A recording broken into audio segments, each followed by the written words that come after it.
It's a strange time to celebrate a milestone, especially for a theater that had to close its doors in March. The Public Theater has been around for 3 decades, and while the show cannot go on right now, Christopher Sherrio, the theater's executive and artistic director, says it will someday. While they plan for their future, the staff is looking back at the theater's history in Lewiston. Every single day this month for 30 days, there will be a picture of a play from one of our seasons, and people have to guess what it is or maybe have a comment on it. For example, and this is like in the second 10, when 911 happened, we were about to go into rehearsal for Blithe Spirit, and one of the lead actors in it lived in that neighborhood, and we could not find her for a week. We couldn't get hold of her. We were going, what happened? Where is she? And she was okay. It was just all of the phone lines and everything were, fakaked in New York then. And so part of it is just to keep people interested. And also, we've never done any kind of retrospective like that. There are people who have been with us for the whole 30 years. And almost me, I got here on the third season. And so it'll be interesting for them to see, how much we've grown, how different the production values have grown over the years. And just to remember, like, I remember that play. I remember that actor. And that actor came back for this show or that show. 30 years, that's a big celebration. That's a big milestone. What was the plan for you? They just wanted, a professional theater in town. And because they were hardcore theater goers, they'd go to Boston to see shows, New York to see shows. They'd go to the other professional theaters in the state. And they wanted one here. And so they hired a guy who started a theater. It was he used a couple of equity guest artists. Actors Equity is the actors union, and they did 6 shows. The first 2 shows were in a borrowed space at an old Cineplex, and then they found the Ritz Theater. When I got here, Janet and I immediately decided to make it an equity theater. Full equity theater, so all of the actors were union and the stage management and stuff. And, our dream was to keep it alive at that point. We had no idea it was going to grow like this. And partly that was us, partly it's the community. Majorly, it's the community.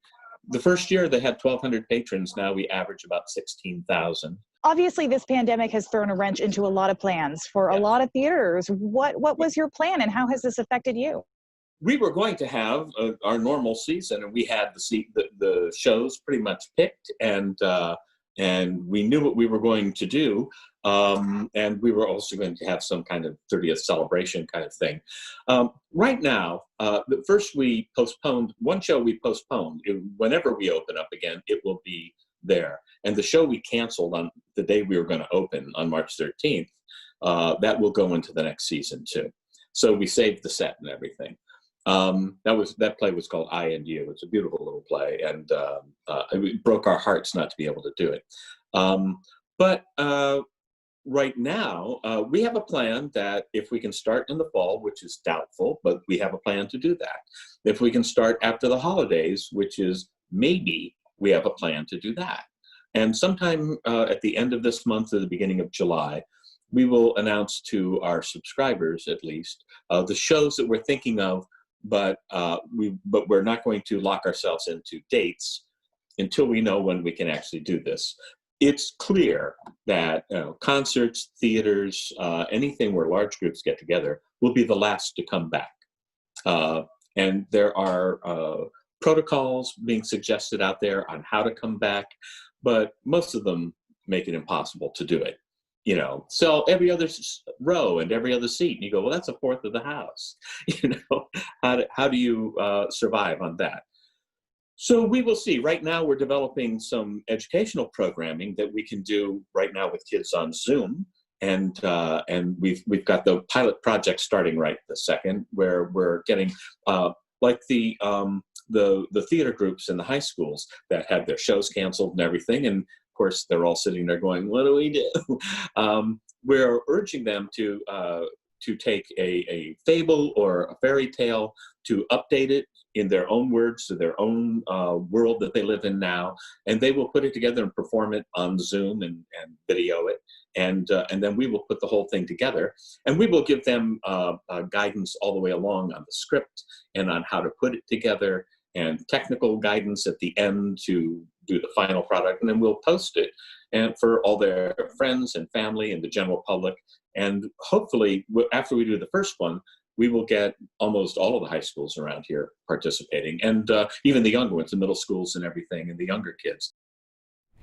In the meantime, 30 years is a big celebration, so you can share some of your favorite memories with the Public Theater on its social media pages. And by the way, some people have asked the theater to post video of old plays performed there, but Christopher Sherriott says they'd have to pay the actors and they'd have to pay royalties, which would cost more than they can afford right now because they really just aren't open. Understandable.